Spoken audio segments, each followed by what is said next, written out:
Hello everyone, I'm Meghan Sullivan and welcome to my PlayStation 5 review of Virgo Versus The Zodiac, developed by Moon Nana and published by Serenity Forge. You know the drill. If you enjoy this type of content, please give this video a like and this channel a subscribe, and I'll keep bringing you all the video game goodness. Thank you!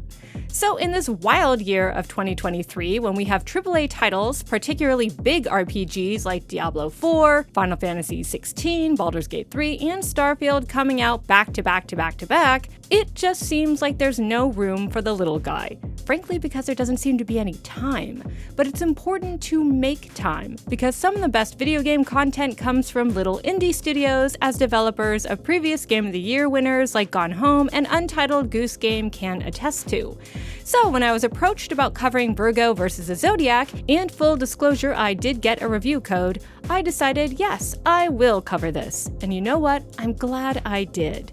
This plucky, dark, but humorous time-actioned RPG lets players take on the role of a villain determined to sweep all before her in an attempt to return to a better age. Admittedly, this short adventure is clunky and confusing in places, but it makes up for it with an incredibly fun combat system and a fascinating portrait of the origins of a star-killing monster. Virgo Versus The Zodiac stars, see what I did there, the personification of the zodiac sign Virgo, holy queen of purity and destroyer of heretics. Virgo is on a holy quest to reinstate the Golden Age, an orderly time that existed before each zodiac went off and ruled over their own domain.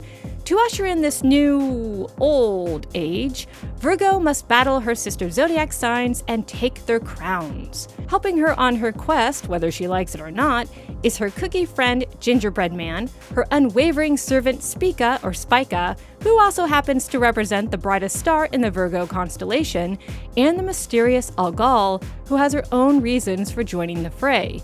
Although Virgo does not appreciate Algol and Spica's company, and lets them know that every chance she gets, I appreciate their company because their humorous interactions with Virgo make the Holy Queen's hubris much more tolerable. Now, what's interesting about Virgo's quest is that the story changes depending on the choices you have Virgo make at critical moments.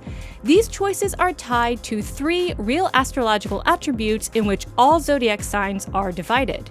Zodiac signs are either cardinal, fixed, or mutable. Cardinal signs kick off one of the 4 seasons, fixed signs represent the middle of the season, and mutable signs end each season and help us transition into the next season. During the story, Virgo will have a choice of killing her enemies, sparing them, stealing from them, etc., etc., and all of these choices will determine one of the 3 main endings, also tied to one of the 3 triplicities I just mentioned, although I think there is a 4th ending available as well. It's a really interesting concept, and although the ending I got was rather dark, I also like how it reflected my choices. There were consequences for my actions. I also got a kick out of how every zodiac sign Virgo encounters embodies their most stereotypical traits. Capricorn is obsessed with work and money, Leo considers herself all-powerful royalty, and as a Leo, I assure you that is a thing. Pisces is dreamy, and Virgo insists on perfection, damn it. But through a series of flashbacks that can be viewed on the Akasha, a neutral zone where Virgo can rest and restock her supplies or craft and upgrade equipment between missions, we get to see there's more to the zodiac signs than their negative attributes. Some of the flashbacks are sweet, some disturbing, and some embody the star-spangled, quirky humor that keeps the ever-present darkness at bay. We also get a glimpse of something not quite right. Through these flashbacks, we get the sense that there's something more going on than meets the eye, and the longer I play, the more I question Virgo's self-righteous cause. Are we the baddies? This portrait of a potential villain is intriguing to say the least. Unfortunately, the plot is presented in kind of a piecemeal manner, and its backstory is vague and hard to follow. And this is where I wish the game included New Game Plus, because after I finished the story, I wanted to start another Zodiac cycle with all my gear and experience so I could quickly explore new story routes and see what I missed. But there isn't a New Game Plus feature, so unless you have multiple save files, you have to start all the way over.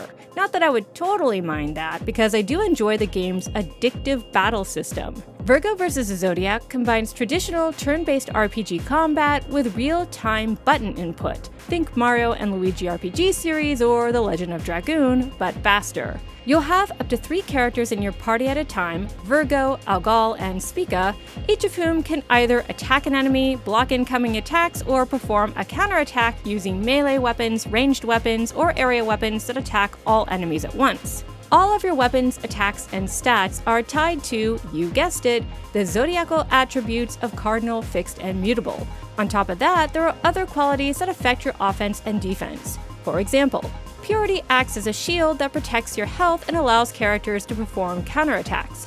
Destiny increases the power of critical attacks, and Cuteness increases all offensive stats by 1% every 4 points. What I like is that every piece of armor and every weapon in the game affects your affinity with one of these attributes. For example, if you equip a jetpack, yes, a jetpack, and yes, it's pretty awesome, it will boost your speed but lower your fixed-based attacks, while sporting a Hoplon shield, love the nod to ancient Sparta, will increase your defense against fixed-based attacks but make you more vulnerable to mutable attacks. And the more you modify your equipment, the more positive and negative its attributes will become. Since Virgo Versus The Zodiac's triplicity is very much like Fire Emblem's weapons triangle, cardinal attacks trump mutable attacks trump fixed attacks, and fixed attacks trump cardinal attacks, it's important to be mindful of what weapons and armor your characters are equipped with in each battle, and how their stats affect their chances of survival. Virgo Versus The Zodiac can be a challenging game, so there's a lot to consider. This adds a wonderful layer of strategy to Virgo's quest, which complements its enjoyable action element. You see, combat is all about timed attacks, and I found myself constantly on my toes as I had to execute actions quickly and accurately. For example, shooting off a rifle involves smashing different arrows on the D-pad in the correct sequence before time runs out. Aiming a spell sometimes involves hitting the middle of a meter, and blocking incoming attacks means never taking your eyes off the enemy because you only have a split second to block an incoming missile or spell. If I have any nitpicks about the combat, it's that button prompts are way too small and thus hard to see. And if you don't have super fast reflexes, or if you're colorblind, all attributes are color-coded, this game can sometimes be frustrating. But when I dialed back the difficulty, it was much more doable, and between swapping out my gear and timing my attacks correctly, combat never ceased to be entertaining. I wish I could say the same about exploration, but this is where the clunkiness I mentioned at the beginning of my review starts to really show up.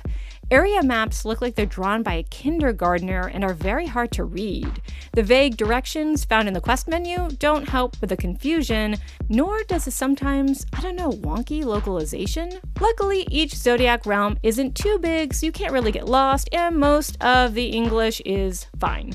But what I don't like is that some of the mini-games do not control well. In the last third of the story, 2 of my characters had to ice skate their way across a map puzzle, but because one was always blocking the other, I couldn't move forward. It took 30 minutes to work around this problem, which is not ideal. And the shooting mini-game, involving space lizards, while a nice nod to Galaga, was way too hard for me to get past. I always had to take the safe route between realms to avoid this game. Now don't get me wrong, I like the idea of things like environmental puzzles. I just wish these mini-games and environmental puzzles were better executed than they are. I also wish the pixelated graphics were less ugly? I know that sounds harsh, but honestly, the in-game characters and realms look bizarre, almost dystopian. Now, some of that might be deliberate given the story, but it's still jarring when you compare them alongside the beautiful and colorful character portraits. I love these. In short, not the biggest fan of the graphics, but I'm a huge fan of the soundtrack by Electro Bear. Virgo Versus The Zodiac is full of catchy, synthesized tunes that fits the various moods of irreverence, gloom, tranquility, etc. perfectly. I can't say good enough things about the music. So if we take everything I talked about and put them on Libra's scales, how do things balance out? Well, I wouldn't say this is Game of the Year material. The story is not as deep as Baldur's Gate 3 or the combat as smooth as Final Fantasy 16. But I love the premise, I love the fun and addictive combat, I love the fantastic soundtrack, the quirky characters, and the idea of being in the self-righteous shoes of a sassy villain. And at just a smidge over 15 hours, it's a short adventure that can be completed in a weekend. So I'd say I judge this game to be worth your time. It's pretty stellar. Questions, comments, suggestions, let me know in the comment section below. Thanks so much for watching, guys, and remember, fate is upon us!